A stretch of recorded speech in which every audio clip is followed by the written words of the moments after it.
So I've already made a video before about the state of the game at the beginning of the year. It still is the beginning of the year, but more towards the beginning of the year.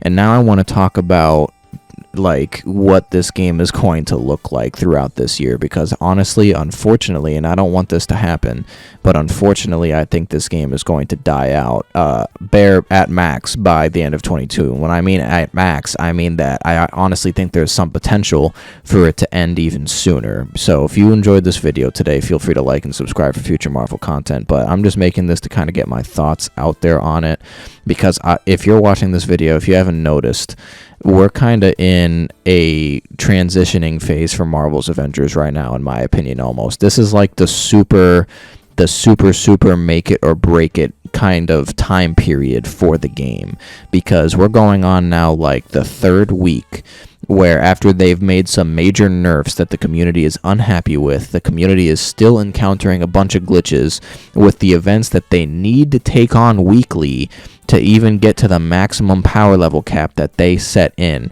So the community, in a very general sense, is not happy, and they keep on releasing payable cosmetic after cosmetic without even letting us know any information about what's to come next. And I've said this before, and I'll say this again. I know for sure that there are different teams that work on different things. So, you're going to have the people who work on the upcoming content. You're going to have people who work on combat mechanics. You're going to have people who work on the skins. They're all different. And just because cosmetics are being released, that doesn't inherently mean that they're choosing to focus more on cosmetic stuff than future content stuff. I absolutely get it. Trust me, I do. The issue is the perception of what's going on with Crystal Dynamics as a whole. That is what this is about, because the perception right now is that they don't care about their player base and it's just a cash grab. It's like, oh, buy this new cosmetic. Ooh, buy this new cosmetic almost every week. In fact, I think for the last 3 weeks now, which is kind of ironic because it's basically since the nerf happened, for the last 3 weeks, I believe, is when they've released a new payable cosmetic every week. They had the Kate Bishop one from the Hawkeye series, they had the Far From Home outfit for Spider-Man, and now they have the another version of the Hawkeye Avengers Endgame outfit. I will also say as well, if you're someone who normally buys every MCU outfit, the best way potentially to get a company to listen to you is to use your wallet. So I am asking you, you can do whatever you want, but if you want this company to listen to us more seriously, try not to buy any more cosmetics. The last one that I bought is the Far From Home one, just because I wanted an MCU outfit with Spider-Man. But now I'm done until they start to actually make us feel like they're listening to us and stuff like that, and give us some new updates. But I digress on that. This is a make it or break it era for Marvel's Avengers, because they are losing a lot of their player base. And in my opinion, they keep on making decisions that are just inherently adversely affecting the game. Because I don't know what it is with them, but it just seems like it's like they listen to the community, but then they also don't listen to the community. Because in my opinion, if they entirely listen to everything the community is saying, because for the most part, 80 to 90% of the community is saying the same thing. If they listened to the entirety of the community and just did what we asked them to do, that we would all still be playing the game, and we would all continuously come back to play it and have a good time. So it's like they're shooting themselves in the foot right now for no reason. I don't understand all of these nerfs. Apparently the reason why they're going to nerf the damage buff upcoming is supposedly because if they want to create more gear in the future that's supposed to complement the damage buff, that the damage buff is currently too powerful to make that more powerful later on. Like, if they were to add that gear later on to complement the damage buff, it would make that particular build too OP. But then, even if that is the case, which I'm not entirely sure is true or not, but if that's the case, my question then is, why are you choosing to nerf the damage buff now then, if we don't have that gear that you're talking about to complement it? That doesn't even make any sense. Like, you should nerf the damage buff then when you come out with the gear to complement the damage buff, and not nerf the damage buff way before, because then it just ruins most of the player's experience right now. So I don't really understand it.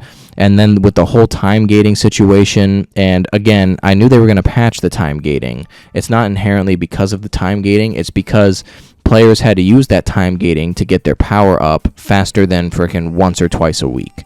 So they need to put a system in place that allows us to farm the elite raid and the normal raid and the OLT and our power level. It needs to be a place faster for us to get it up faster than bare minimum. It's going to take you like 10 to 15 weeks to get to a maximum power level with one character. Granted, that's if you do it bare minimum once a week.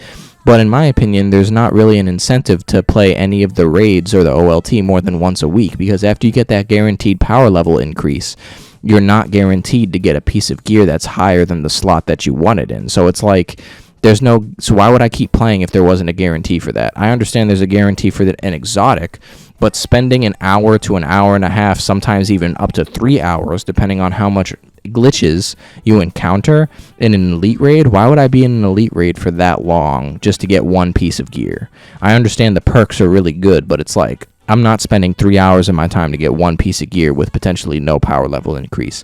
It's ridiculous. So in my opinion, they need to put out more information on what's coming with the roadmap, and they need to listen to the player base. That's just downright like what they got to do. If they want their game to survive longer, they need to listen to their player base. In the current state that this game is in, if the game stays in this type of state for the rest of the year, then I definitely think this game is not making it out of 2022. I would even argue that it probably won't make it past the end of the summer. If it stays the exact way that it is right now, I do not think it'll make it past the end of the summer. That's me personally. I truly hope it doesn't stay the way it is right now, and I hope it is able to survive for longer than that. But comment down below if you think that the devs need to kind of pick up the pace with whatever they're doing and just at least give us some information and pick up the communication, because that has always been the number one thing wrong with this game, is the lack of communication between the devs and the player base, because there's never really communication up until something is about to come out. Like a week before a big update drop is going to come out,